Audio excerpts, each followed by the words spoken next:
Standing में क्या पढ़ना था हम लोग को? त्रिभुज की माध्यिकाएं और शीर्षलंब।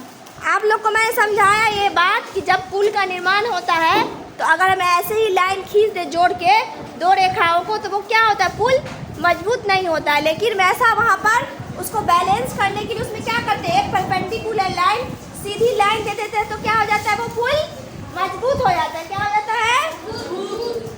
तो इंजीनियर लोग, तुम लोग यहाँ पर देखा भी होगा, ट्रेन वाले पटरी पर जो पुल बना हुआ उसमें ऐसे त्रिभुज बना हुआ है, ट्रायंगल है, बीच में क्या दिया गया है, ऐसे लाइन दी गई है उसको मजबूती प्रदान करने के लिए।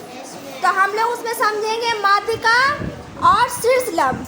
माध्यिका क्या होती है? त्रिभुज के तीनों शीर्ष से, जैसे शीर्ष क्या है, ए है, बी है, सी है, तीनों शीर्ष से उसके सामने वाली भुजा में बीचों बीच मिड पॉइंट को जोड़ती है। क्या करती है? बीचों बीच मिड पॉइंट को जोड़ती है। अब तीनों माध्यिकाएं जो है वो एक पॉइंट पे मिलती है, इसको क्या बोलते हैं? केंद्रक।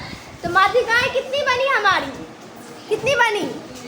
अगर वहाँ पे उसका कुछ नाम दे देते हैं, डी ई एफ, मान लो यहाँ पे मैं नाम दे देती हूँ, देखो इसका नाम दे दूंगी यहाँ पे डी ई एफ, यहाँ पे इसका भी नाम ले सकते हैं डी ई और एफ।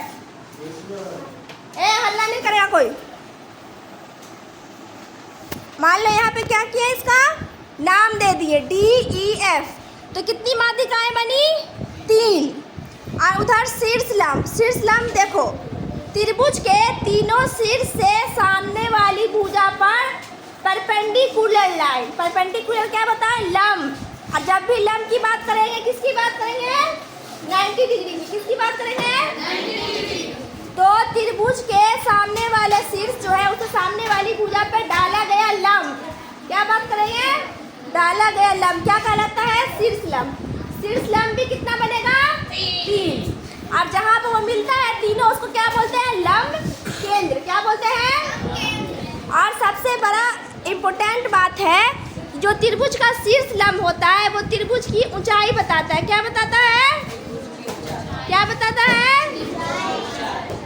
तो अगर दोनों में कोई अंतर पूछे तो सबसे बड़ा अंतर तो ये है कि माध्यिका त्रिभुज की भुजा को बीचों बीच मिड पॉइंट पे जुड़ता है, और शीर्षलंब क्या होता है, वो 90 डिग्री पर लाइन डाला जाता है। और शीर्षलंब क्या बताता है? ऊंचाई बताता है। ठीक है, शीर्षलंब और माध्यिका दोनों कितनी बनती है? 3 ही बनती है। कितनी बनेगी? 3। और जो माध्यिका है जहाँ पे सभी माध्यिकाएं मिलती है केंद्रक कहलाता है, और जहाँ पे सभी शीर्षलंब मिलते हैं लंब केंद्र कहलाता है। ठीक है, इस बात को ध्यान में रखेंगे। दूसरा आगे प्रोजेक्ट दूसरे दिन करेंगे।